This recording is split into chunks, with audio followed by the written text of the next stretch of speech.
पत्र जो लिखा पर भेजा नहीं। आज बरसात बहुत तेज हो रही है। वैसे भी लंदन में मौसम चाहे कोई भी हो, बरसात हमेशा रहती है।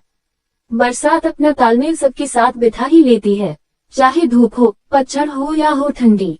छोटी बेटी दौड़कर आती है और जिद करने लग जाती है कि नाव बनाकर पानी में बहानी है। आज देखो ना, बगीचे में खूब पानी इकट्ठा हो रहा है।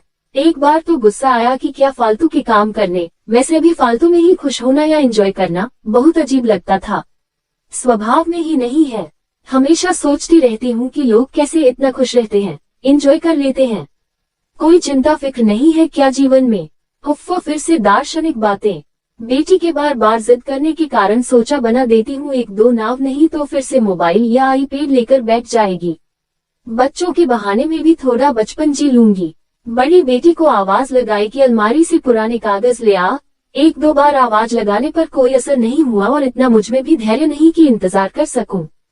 खुद ही जाकर अलमारी से पुराने कागज निकालने लगी, तभी कुछ कागज नीचे गिरकर तितर बितर हो गए। स्वयं पर ही भुनभुनाती उनको उठाने लगी और काम बने का हल्ला करने लगी। तभी अचानक कुछ हाथ में आया जिसको देख पुरानी यादों में खोने लगी। ये कुछ और नहीं, पुराने पत्र जो लिखे तो थे पर कभी भेजे नहीं गए।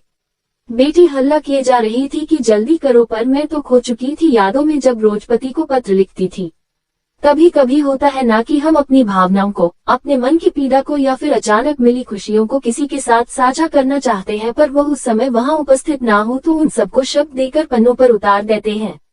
उस समय कैसे बेताब हो जाती है कलम सब कुछ लिख देने को, बता देने को सब मन का हाल। मुझे तो पता भी नहीं रहा घर गृहस्थी में कि ये बिना भेजे पत्र अभी तक मेरी अलमारी को महका रहे थे।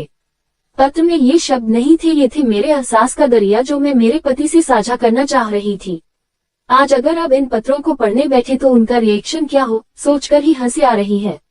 जोर जोर से आवाज आने के कारण ऐसे लगा कि निद्रा से जागी हूँ। देखा दोनों बहनें बहस कर रही हैं कि मैं पहले नाव लूंगी। मैंने बिना कुछ सोचे सारे पत्र उठाए और नाव बनाने चल दी बच्चों के लिए।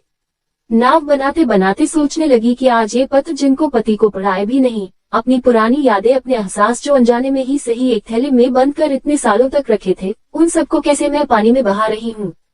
दोनों बच्चियां नाव लेकर पानी में बहा रही हैं और ताली बजाकर खुश हो रही हैं। मैं उनको खुश होते देख खुश हो रही हूँ। देख रही हूँ अपने मन के एहसास को शब्द बनाकर जो पत्र लिखे जो कभी भेजे नहीं कैसे पानी में विलीन हो रहे हैं।